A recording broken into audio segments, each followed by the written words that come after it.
Welcome to Technovation. I'm your host, Peter High. My guest today is Prakash Kota. Prakash is the Senior Vice President and Chief Information Officer of Autodesk, a nearly $4.4 billion revenue producer of software products and services for the architecture, engineering, construction, manufacturing, media, education, and entertainment industries. He's been in his current role for nearly 4.5 years and with the company for 17. Prakash has held leadership roles across most parts of the IT organization prior to his ascent to the top post, and he and his team have played a critical role in helping the company transition to being a cloud-centric company, how it operates and in what it delivers. I look forward to speaking with him about his journey in this conversation. Prakash, welcome to Technovation. It's great to speak with you. Thank you, Peter. Thanks for having me. It's great to speak with you too. It's a pleasure. Well, let's begin. I gave a brief thumbnail sketch into Autodesk's business. For those who may be less familiar with it, would you mind taking a moment and filling in some additional details, please? Absolutely. So Autodesk, our vision is a better world designed and made for all in simplicity. And our mission is to empower our innovators with design and make technology so that they can achieve the new possible. So if you look at it, most of folks knew us through the stop ship product AutoCAD, which is primarily, that's how we used to be known as. And I always tell people that we are beyond just AutoCAD. If you look at any skyscrapers that people go into, or any animated movies or bridges or your smartphones that we use, anything, all of those things very likely would have used Autodesk products in the design phase of it before they come into the real world. And so we are the manufacturers of that. And so we deliver our customers an intuitive and powerful and accessible technology that provides automation and insights for them to really achieve anything and make it possible and transform the world in a sustainable way is what I would say. A great overview. And Prakash, talk a bit about your role as Chief Information Officer. What does it entail? What's within your purview? Yeah, no, as a CIO for the company, I am responsible for all of our enterprise systems, all the applications, including the CRMs, ERP, and all the hygienes that come along with it, with our core infrastructure, our campuses, networks, vendor management, collaboration tools, engineering tools, including the infrastructure for our product teams, our private cloud that we use for dev and test, as well as operations for all of our cloud products, the first line of support for our products, as well as enterprise operations, and recently including what we call client services or customer operations. Like customer has a problem accessing our software or using a credit card or whatever that could be around the world, it comes to my team. So it's beyond, I would say, a traditional CIO. It started off as a traditional CIO and has grown bigger into overall from scope, including our product aspects of it, from keeping the cloud operations, cloud products highly available and reliable, as well as customer operations from the first line of support. That's very interesting, Prakash. Thank you for that overview. And I'm particularly intrigued in this customer-facing aspect to what you do, that there are technologists who buy your company's products. You are yourself a technologist in your own company. Talk a bit about the migration towards being a bit more customer-facing than even you were initially as an IT leader, and more so than perhaps a lot of your peers as CIOs. Yeah, no, if you look at it, right, we started off as a company shipping DVDs to our customers. So when we used to do that, it was always a sale and a transaction with any new customer who was purchasing with us, or if they had maintenance, shipping them an upgraded version DVDs yearly based on part of maintenance. And so once we ship, I think the transaction completed there as long as they installed, and then we moved on to the next customer. And in this new world of subscription, where you're giving access to our products in the cloud, you're not shipping anything. There's no physical shipment that happens. So it's all about delivering value to our customers. It's not about our products. It's more about capabilities and value. And so there is a lot of focus and a switch, I would say, a mindset switch for us of looking things while we are very passionate about our products and want to continuously add features. The the whole focus comes to what is important for the customer and what is the value for customer. So we almost switched from putting product at the center to putting at what is the customers using at the center in anything that we prioritize and do. And so that was a huge shift for a company that used to ship DVDs and providing access to the product in the cloud. So it's more about understanding the customer and making it super simple, and wherever possible, making it frictionless. There is a huge goal for us over the course of time, like delivering the promise of subscription. Because becoming a subscription company and changing our revenue model or business model is one aspect of it. But when you become one, it's more about how do you continuously deliver value. And that's because while it is great to have recurring revenues and retain customers, customers also have a choice. Unless they get value, they don't need to renew it, kind of stuff. And so it was also very important for us to not only add new customers, but also retain existing customers and continuously provide value. So understanding customers and putting an investment in every single time. And every single time a customer tries to access our products, it touches our back office systems because we need to do entitlement validations. If it's a real customer, what products do they have access to and what should we provide? So continuously being highly available and reliable was the core of what we did, what we do on a day-to-day basis. And also understanding what else can be personalized for our customers, which means that investment in data becomes a huge portion. It strikes me, Prakash, that what your business is going through in terms of its transformation is also equivalent to what a lot of technology is going through as well. And as an IT leader, you've long been a consumer of cloud services. Right. I wonder to what extent your own transformation as a leader and as in terms of your team and the technology you use, how well that prepared you to be an advisor in the transformation of the business itself. No, absolutely, because my team and I sit in the center of all enterprise services that we consume and purchase for Autodesk. And again, being in a software company, it's our mindset to build everything. That's as an engineer at heart, that's my first reaction. Oh, we can definitely do that. Oh, I can build it or I can design. And over the course of time, I would say I've had a lot of learning. If something can be built in 9 months, do we even have a patience for that kind of stuff in a consumer world now where everybody wants everything on demand?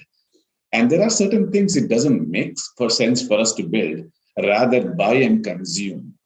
And so I have had a huge shift of leveraging SaaS companies and consuming things where building is not necessary. So it was a difficult switch, I would say, for me personally, to switch from building to buying and consuming. And same is one of a lot of conversations I have with my sales leadership or with the product teams. I almost tell, what would I need if I'm sitting on the other side of the table purchasing Autodesk software? What will I be looking for? The same thing that I look for all of my SaaS vendors of what we need to be prepared for. It's always an interesting perspective that I'll be able to share to my teams who are going off to trying to sell or to show value to our customers. And Prakash, one of the very interesting things about your role at Autodesk, I've mentioned this to you before, that there are a lot of chief information officers or technology leaders who have had the same job across many companies. If I have it right, I think this is your 13th role at Autodesk. You've seen all the different parts of your IT organization that you now lead. And I can only imagine that gives you some unique perspectives and vantage points as you advise those people that currently lead those. Talk a bit about your own thought process about the diversity of roles you had leading up to your post as the top person in the IT organization. Yeah, no, I'm very humbled to be and have the opportunity to lead different parts of the function and also different parts during our transformation as a company. If you look at it, company has gone through transformation. IT has also gone through a lot of transformation to adapt to business transformation that was going through. And so, which also involved not only technology transformation and underlying systems, it's also people transformation and the process transformation that needed to take place to really make the shift. And I would always say, I'm always fascinated while we always start with technology because that's the fun part or easier part. But the people transformation is the one which takes a lot of time because we are used to doing things in a particular way. And change management is always probably the toughest thing that we underestimate. So I would say in all of these changes, I feel like people transformation takes much longer, and then process transformation, and then technology is the easy part of all of these things. Not because I'm a technologist, but in general, I've seen that we start with technology rather than process and people. And I've seen it that shifting that has made a huge difference. And so I've also, over time, have started talking to people about outcomes, then projects. Like, tell about what outcomes are we trying to achieve, what value are we trying to deliver, and who are the consumers of whatever value it may be, whether it's internal employees, customers, or partners. And then that leads to the right conversations of what do we need to do, what process do we need to put in place, and then what technology do you leverage to implement or to enable those capabilities. Rather than start with, oh, we have this technology, now go and identify a problem or a business case, we shift it to say, what outcomes do we want to achieve? And that's a significant shift of how we used to do things over time, I would say, and evolution within my roles to where we are today. We start with everything with the end. Like, what are we trying to achieve, and who are the users, and what problem are we trying to solve, or what new value are we trying to add, and then get to the technology. So I would say in the course of time, it's been I can see a huge shift personally in the way I operate, as well as how the organization operates and how we operate with our culture, values as well as a company. I would say it's a phenomenal ride and what we are going through. Yeah, and I know the related topic to that, Prakash, that you and I have talked about is the role that you and your team play in directing and improving experience for customers, for employees, for partners, three constituent groups you talked about a moment ago. This is, in the general sweep of history of the CIO role, a relatively new set of responsibilities that even today not all CIOs are responsible for. Talk a bit about your thought process there. You began to speak about it. I'd just love to have you go into a little bit more detail as to how you contemplate the role of IT in helping direct and improve experience relative to those constituent groups. Yeah, no, absolutely. I think it all starts with keeping consumer experience in mind. As I mentioned to you, we all have this consumer mentality in our personal lives, where when we need something, it's just a swipe, or you get it on demand, and you get it where you need it, when you need it, whichever device you need it, and you start consuming it. It's as simple as that. And then typically when we used to go into corporate environments or bigger companies, it felt like there was humongous process for the sake of process that we used to have, where it takes a lot of time or a significant amount of time to get anything that you need for you to start being productive and effective. And my vision always has been, how do we get, when we hire new employees on day zero, how do we learn about them based on their profile of a unique, like an employee being hired for a particular role, particular skill set, for fulfilling a business need that we have? How do we understand what systems do that employee need to have access to without even employee asking for those access? And so that's where we started creating. Every employee has a profile, and it's not a job title. It's more about profile. And that profile is associated to what all systems do they need to have access to. And that's the approach we started taking, so that on day zero, we provide them access to all of those systems, so that they can start first. It's overwhelming when you join a new company. They don't know what all tools they use, because each company is different. And so, one, to understand what tools, and then getting access to them, and then starting to use them or learning how to use them, and then you get productive in what you need to do. And this is typically a 3-month process. And when you're also recruiting big time, and imagine what happened in the last 2 years, there's no more coming into workplace. You're doing it from where you are, and we are continuing to recruit big time. And so all of this became super important. And so this consumerization nature is what drove to So now with that, our goal was how do we remove friction for users and give them what they need and not overwhelm them with hundreds of tools that they can have access to, when we all know, depending upon your profile, you may need 5 to 10 different tools on a daily basis. How do we really talk about them or give you those access so that you can start consuming them and be effective and productive? And once you give that experience, now you can also start to expect these employees to create that kind of experience to our customers and partners.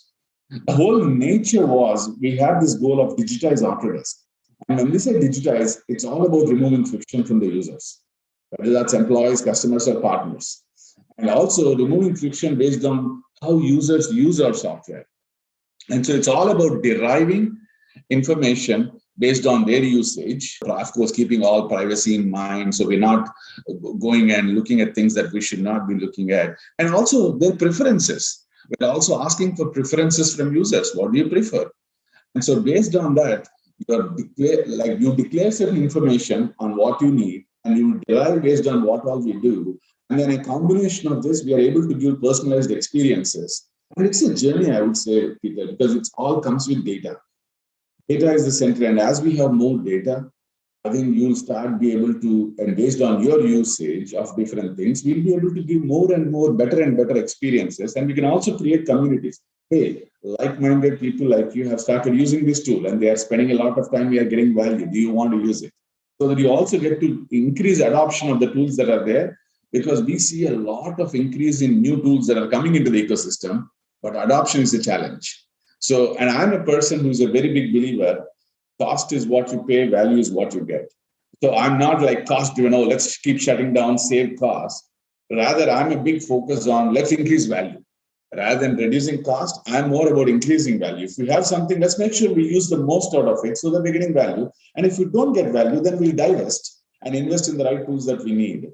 And so I would say over time, with digitization, with a focus on personalized experiences and consumer mentality, we're switching a lot from all these three angles on how we can provide these frictionless experiences to the users. Oh, that's great. A great overview.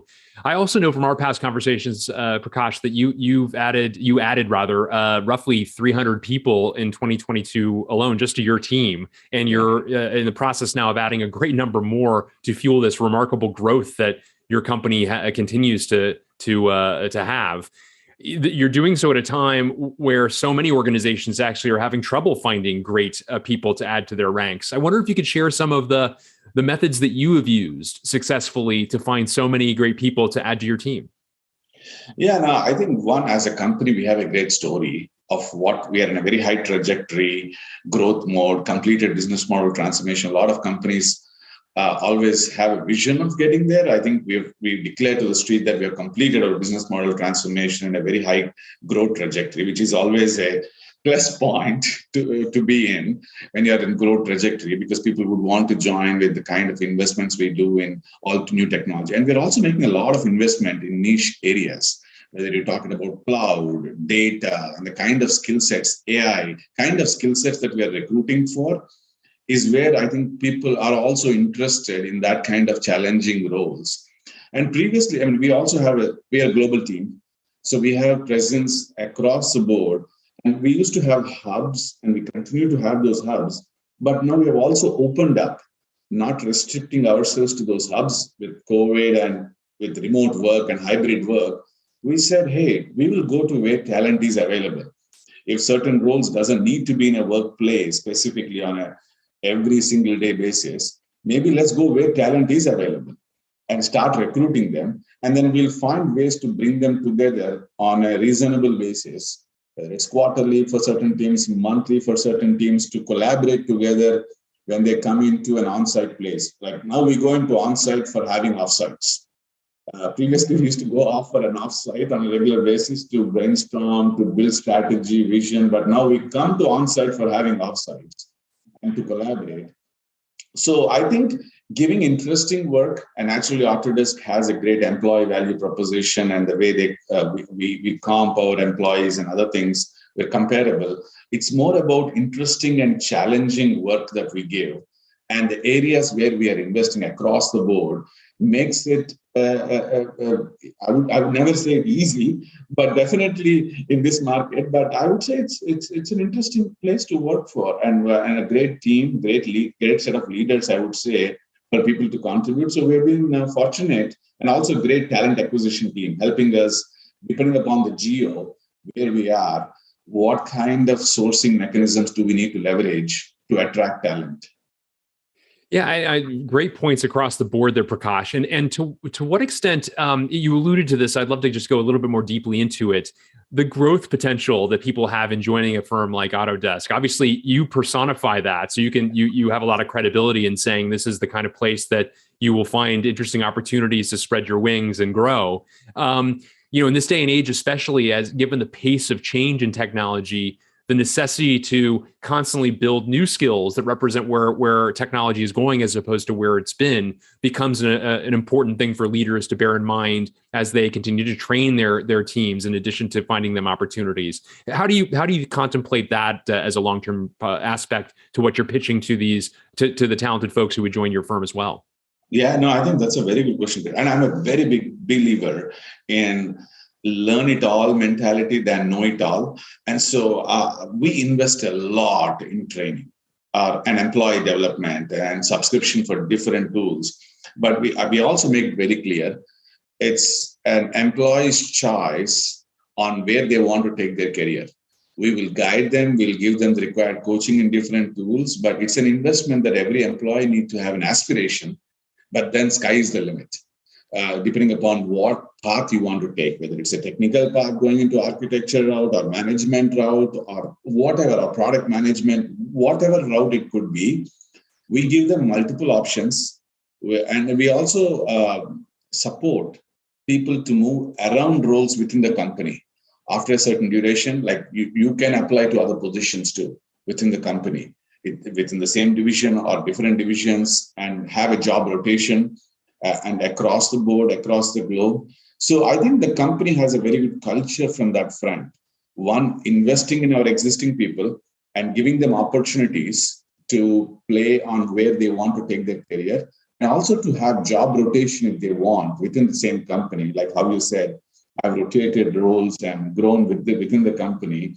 And that's a big factor of our attraction. And we spend a lot of time and a lot of money, I would say, dedicated for training for employees. Again, it's an employee's choice if they want to use it or not. There's no forced training that we give to our employees other than some mandatory stuff that they need to go through. But most of the time, it's like you have choices. And we also take care of, within my division, if we are saying we're investing in cloud, certifications. If people want to get certifications or renew their certifications, when they get certified, whether it's in AWS or Azure or cloud certifications and other things, we take care of those, we pay for those certifications. So while the time that's required to prepare and for them to get certified, I think we take care of it. And that makes a huge difference. I could imagine that it would. I wanted to ask you, Prakash, also, what trends excite you as you look to the future? As I mentioned, and as you've alluded to as well, the pace of change is remarkable. And as you contemplate your roadmap for the next several years, what are some things that are beginning to make their way onto it? Yeah, no, I would say we have 4 buckets, I would say, and I call it bumper stickers. And I call it E3. The first one is, the reason I have these abbreviations, Peter, is when you have an organization of over 1,000 employees, it's always, I'm a big believer that every employee should know and be able to connect to the bumper stickers or goals that the division is headed, and then in turn connect those to our corporate goals. So that for a company of our size, folks should be able to know, like, how am I moving the needle? And what am I doing that's making an impact? So the 4 bumper stickers that I have is, first one is E3, create an engaged employee experience, like by delivering digital tools to enhance Autodesk employee experience. And then next one is S3, make it simple, scalable, and secure. So we deliver a best-in-class systems and operations along with security. And then third one is facilitate, I would say, customer-centric company, C3, like enable world-class experience and operations and platforms for our customers. And the fourth one is P3, invest proactively in our passionate people. Like for all of our employees, as I mentioned, learning is an important thing. Like enable our employees to learn and thrive within Autodesk. So I would say C3, S3, P3, and E3 are the four things. So when you give these abbreviations, people will never forget those bumper stickers. And whatever they do, they'll connect, oh, I'm working on this initiative, or I'm connected to this initiative, and whatnot. And so I would say that from a technology standpoint, a lot of focus on personalization, which means data and AI comes a huge factor. Cyber is always on top of mind with everything that's going on. And then we are also going through with a lot of business model introductions that we are bringing, all the systems associated with behind the scenes, whether it's on our CRM platform or ERP platform or our digital commerce platform that we need to do. I think a lot of enhancements to support the new business models is of key focus. So I would say first one is more support from a technology standpoint, focusing on doing things to support our business models. And second is more on personalization and platformization of what we are doing to support our customers also. And the third from a technology is always about cyber and keeping security, enterprise security in mind. That all makes sense. I appreciate that overview. Prakash, I wanted to also ask you, as somebody who still at a relatively young age achieved such heights in an organization like yours, what are some lessons you would have for others? Or what have been some of the key ingredients to your success that you might impart to others who might wish to follow in your footsteps? Yeah, no, the couple of things come to mind. I think I touched on it.